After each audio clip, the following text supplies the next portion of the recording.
Israel और Hamas की जंग ने पूरी दुनिया को चौंका दिया है। स्टॉक मार्केट भी आज इससे पस्त दिखा। बाजार में आज 9 अक्टूबर को चौतरफा गिरावट रही। Sensex, Nifty, mid cap, small cap लगभग सभी इंडेक्स लाल निशान में बंद हुए और शाम तक निवेशकों के करीब 4 लाख करोड़ रुपए डूब गए। ब्रोकरेज फर्म नोमुरा का कहना है कि खाड़ी देशों में गहराता जियोपॉलिटिकल संकट बाजार के लिए बड़ा खतरा बन रहा है। इस बीच कम से कम 10 से 12 ऐसे शेयर हैं जिनका इजराइल से सीधा कनेक्शन है या फिर वहां पे उनका कारोबार है। इस वीडियो में आज हम उन्हीं शेयरों को जानेंगे। साथ ही यह भी जानेंगे कि इजराइल और हमास के बीच जारी जंग अगर लंबी खिंची तो मार्केट को कौन सी चीजें परेशान कर सकती हैं। वहीं दूसरी ओर ऐसे कौन से सेक्टर होंगे जहां पे कमाई का मौका बन सकता है। नमस्कार, मैं हूं विक्रांत और आप देख रहे हैं मनी कंट्रोल हिंदी। सबसे पहले बात करते हैं उन शेयरों की जिनका इजराइल से सीधा कनेक्शन है। पहला शेयर है अडानी पोर्ट। इसने इस साल की शुरुआत में ही इजराइल का हाइफा बंदरगाह खरीदा था। इजराइल पर हमले की खबर से आज अडानी पोर्ट का शेयर 5% गिरकर बंद हुआ। हालांकि अडानी पोर्ट्स ने एक बयान देकर यह साफ किया कि उसके कुल कार्गो वॉल्यूम में हाइफा बंदरगाह का योगदान सिर्फ 3% है और उसके कारोबार पर इसका बहुत ज्यादा असर पड़ने की उम्मीद नहीं है। दूसरी कंपनी है सन फार्मास्यूटिकल्स। इसके पास इजराइल की एक बड़ी दवा कंपनी टैरो फार्मास्यूटिकल्स की बहुसंख्यक हिस्सेदारी है। इसके अलावा डॉक्टर रेड्डी और ल्यूपिन के शेयरों में भी दबाव दिखा। ऐसा इसलिए क्योंकि इजराइल की एक जेनरिक दवाएं बनाने वाली दिग्गज कंपनी है टेवा फार्मास्यूटिकल्स और इन दोनों कंपनियां इससे कई दवाएं खरीदती हैं। इसके अलावा टीसीएस, विप्रो, टेक महिंद्रा, इन्फोसिस, स्टेट बैंक ऑफ इंडिया और एल&टी की भी इजराइल में उपस्थिति है और इनके शेयरों पर भी सोमवार के कारोबार में दबाव देखा गया। इजराइल हमास की लड़ाई से रेलवे शेयर भी आज भारी नुकसान में रहे।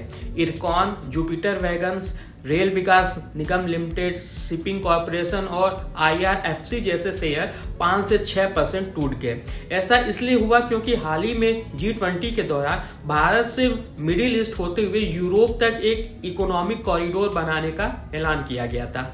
इसमें भारत से मिडिल ईस्ट तक ट्रेन से माल ले जाने का रास्ता बनाने की भी बात थी, लेकिन खाड़ी देशों में तनाव के बाद अब इस कॉरिडोर के भविष्य को लेकर ही सवाल खड़े होने लगे हैं, जिसके चलते रेलवे के शेयरों ने आज गोता लगाया। इसके अलावा अगर इजराइल और हमास के बीच जारी जंग लंबी खिंचती है तो भारतीय बाजार को जो चीज सबसे ज्यादा परेशान करने वाली है वो है क्रूड ऑयल की कीमत। ऐसे में ऑयल मार्केटिंग कंपनियों के शेयरों पर भी काफी प्रेशर रहेगा। सोमवार को खाड़ी देशों में तनाव के बीच क्रूड ऑयल का दाम 4% बढ़कर $88 प्रति बैरल के पार चला गया। नोमुरा ने कहा कि अगर तेल की कीमतें $100 प्रति बैरल के पार जाती हैं तो यह भारत पे काफी नकारात्मक असर डाल सकता है। दरअसल भारत अपनी जरूरत का अधिकतर तेल विदेशों से खरीदता है। वित्त वर्ष 2022 में कुल खपत का करीब 85% तेल विदेशों से आया था। वित्त वर्ष 2023 में यह आंकड़ा बढ़कर 87.3% पहुंच गया, जो अब तक का रिकॉर्ड आयात है।